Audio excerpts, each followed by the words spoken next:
最近几年，印度貌似不是很和谐呀，吃人的恐怖案件频繁发生。之前咱讲过很多动物吃人的事情，今天呢，咱们来讲几件在印度发生的吃人的恐怖案件。本来我是想把印度人吃人的这些事儿做个盘点，结果打眼一看呢，不说那些一句话略过的，仅仅是有详细记载的案件，也得有几十上百件，做十几个小时估计都做不完。所以今天咱先来讲几件最近2年发生的吃人案。大家好啊，我是戴红。在2022年，印度南部克拉拉邦埃兰图尔村发生了一起骇人听闻的连环吃人案件。辛格和莱拉是一对夫妇，在埃兰图尔经营了一家小按摩店。由于经济拮据，所以十分迷信黑魔法，信了得有10几年。他们相信食用人体组织可帮助他们青春永驻、财运亨通。而另一人名叫沙菲，是一名有诈骗、性侵前科的职业罪犯。他自称是一名黑魔法巫术使者。在他认识这对迷糊夫妻之后，开始两头骗，蛊惑这对夫妻，帮助他进行黑魔法献祭仪式。第一名受害者是50岁的女性罗斯林，是一名彩票售货员。2022年6月，沙菲以高报酬工作为诱饵，将其骗至辛格家中。3人将其控制后杀害并肢解。按所谓献祭仪式，使用了少量肌肉与脏器组织，然后将剩余尸块掩埋于后院及林地。而第2名受害者是52岁的女性帕德玛，同样从事彩票售卖工作。2022年9月26号，沙菲以同样的手段将其诱骗至家中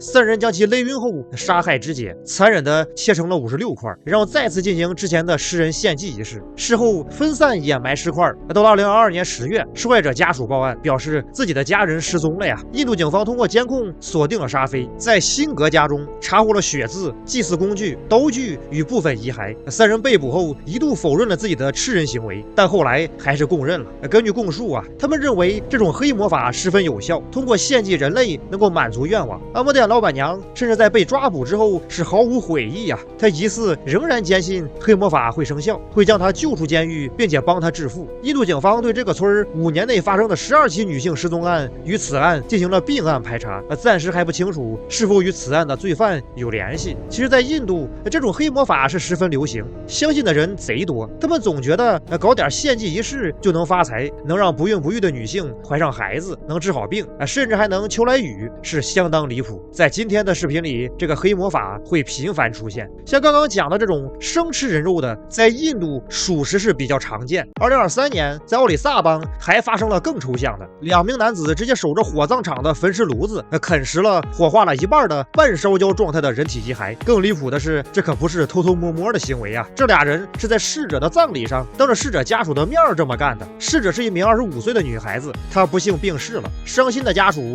这天都来为她进行最后的送别。结果让大家没想到的是，会出现这么俩离人很远、离动物也不近的人类，蹲在火化堆上对着遗体就开啃了。大家伙一开始都没整明白咋回事，因为没见过这种场景等回过神来之后，大家可都气坏了，直接对着2个人进行了群殴，最后把他俩绑在了柱子上，然后报了警。经过调查之后，我们得知这俩人分别是58岁的桑达尔莫汉辛格和25岁的纳伦德拉辛格。这个58岁的老登自称是巫术师，迷信黑魔法，他认为通过食用未婚女性的肉能赋予他无穷的力量。那当时他俩是怎么混进葬礼现场的呢？根据印度时报报道，他俩和死者是亲戚。说实话，看到这个新闻，我有一种想吐槽又不知道怎么开口的无力感，因为我感觉不管我说什么都会削弱原新闻的抽象程度。印度媒体一再强调2个人是喝醉了酒，在神志不清的状态下吃了人。我只能说我也醉过酒，我喝醉了之后这样睡觉，这种喝醉了之后守着炉子吃人的，只能说酒是背了黑锅了。2024年11月，在印度加坎德邦帕拉木地区卡拉德村，一名女子杀害了自己1岁半的女儿，并且生吃了她的心脏。此女名叫吉塔德维，与婆婆同住。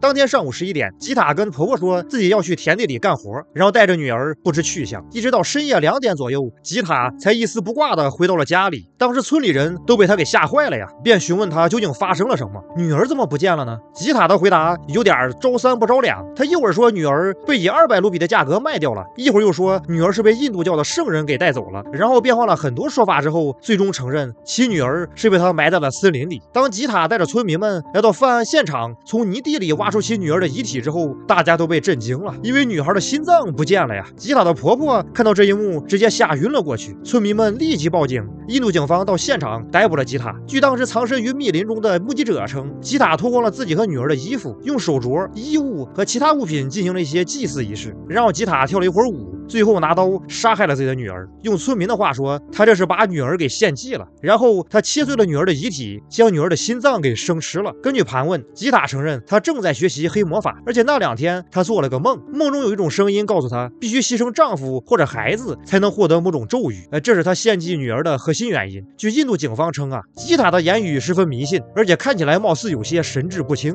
不瞒大家说哈，我在搜索关于这个案件的相关信息的时候，差点把信息给写错了。因为最近2年，在印度加肯德邦，母亲杀害亲生女儿的案件还不止这一件。我当时读着，我心想不对呀，案件经过和另一个媒体的对不上啊。仔细一看才发现是另一起案件，简直是抽象至极啊！在今年3月7号，印度中央邦萨曼纳村，一名16岁少年在骑车途中被一名叫做帕特尔的46岁男子用铁棍击翻在地，之后又被用铁锤重击，当场死亡。然后据现场的目击者称，帕特尔此时正在啃食少年头部的肉，并吸食其手上的血液。当时村民试图对帕特尔进行围攻，但是被其手持铁锤给强行突围了。后来帕特尔躲在了村边的农田里，村民们追赶他，并且向他投掷了石块。帕特尔也通过扔石头对村民进行反击。后来印度警方到达现场，经过1小时的围捕，警方将帕特尔抓获并且带回警局。根据调查，帕特尔在数年前曾因为杀害妻子被捕入狱，今年1月份刚刚刑满释放。杀害少年并且啃食血肉，究竟是因为单纯饿了，还是别的什么原因？暂时还没有调查清楚。关于印度吃人案最近2年的节选暂时告一段落，感谢大家观看。大家喜欢的话，请用点个赞加关注。我是戴红，我们下期再见。今天又是普通一天，加油吧大家！